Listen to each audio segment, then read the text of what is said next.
নমস্কাৰ, মই টুইন বৰাই আপোনালোক সকলোকে স্বাগতম জনালোঁ। আজি মই কোনো ধৰণৰ ৰেচিপি ভিডিঅ' আপোনালোকৰ আগত নিদোঁ। আজি এঠাইলৈ যাবলৈহে ওলাইছোঁ। তাকে মই ক'লৈকনো যাম আপোনালোকক অলপ পাছতে মই কৈ আছোঁ। প্ৰথমে আমি ওলাই মেলি ৰেডি হ'লোঁ। এইফালে ছোৱালী ওলাই ল'লে। এতিয়া ক'লৈনো যাম আপোনালোকক মই কৈ দিছোঁ। আজি দলৈচুবা গাঁৱত এখন খুব সুন্দৰ নাট ভাওনা আৰম্ভ হ'ব। তালৈকে আমি গৈ আছোঁ এতিয়া। আৰু তাত কি কৰোঁ আৰু লগতে নাটকখনৰ অলপমান মই দেখাবলৈ চেষ্টা কৰিম। আপোনালোকে ভিডিঅ'টো একেবাৰে শেষলৈকে চাই থাকিব আৰু যদি ভাল পায় এটা লাইক কৰিব, শ্বেয়াৰ কৰিব, লগতে ছাবস্ক্ৰাইব কৰিব। এতিয়া তালৈকে যাওঁ, চাই থাকিব আপোনালোকে। ইয়াত আহি পালোহি, নিশ্চয় আপোনালোকে গম পাইছে ক'ত পাইছোহি। এইঠাই পালোহি আমি নাটকৰ। ভাওনা ঘৰৰ কাষতে এইবোৰ দোকান বজাৰো বহিছে। এয়া দেখিছেনে, মানুহ আহিয়ে আছে। আৰু অলপ পাছতে নামঘৰত মানুহৰ ভিৰ লাগিব। আৰু বেছি সময় নাই, কিছু সময় পাছতে নাটকখনি আৰম্ভ কৰিব।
আজিৰ এই নাট ভাওনাখনত মই কেইটামান দৃশ্য দেখাবলৈ চেষ্টা কৰিলোঁ।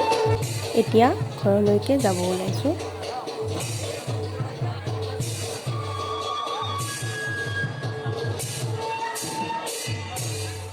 এয়া আমি ভাওনা ঘৰৰ পৰা আহি ঘৰ পালোহি।